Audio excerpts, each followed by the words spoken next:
Alamin ang latest weather update ngayon dito sa Sir Aris Official Weather News Today.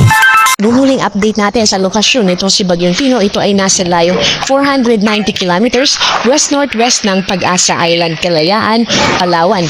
Ito ay may epekto pero indirectly na lang. Yung trough o yung buntot na lang niya yung nakaka-apekto dito sa Palawan at ganoon din naman sa probinsya ng Tawi-Tawi. Ibig sabihin, nandun pa rin yung tsansa ng mga pagulan na posibleng maranasan natin doon sa binanggit natin na probinsya. Sa Palawan po yan at sa Tawi-Tawi. Patungkol naman sa isa pang bagyo na ating minomonitor, sa kasalukuyan ito ay nananatiling tropical storm.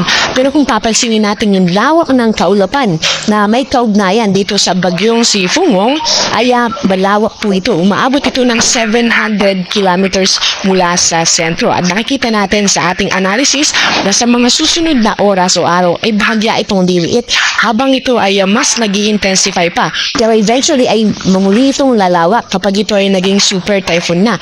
So, generally, nakikita rin natin na yung magiging movement niya ay pa-northwest papalapit dito sa Luzon. Pero sa kasalukuyan, yung kanyang pagkilos ay quasi-stationary. Ito po yung letters dito. At ibig po sabihin yan ay hindi ito talagang kumikilos. At almost na nandito lamang siya sa kanyang lokasyon. Isa sa mga nagko-contribute dun sa pagbagal ng kanyang paggalaw ay yung high pressure system na nasa northern part ng Pilipinas. Itong minomonitor natin na tropical storm ay nasa layong 1,660 kilometers east ng northeastern Mindanao. At dito sa ating forecast track, patungkol dito kaya sa magiging bagyong si Juan, bago ito pumasok ng Philippine Area of Responsibility, ay mag-intensify pa ito into typhoon category.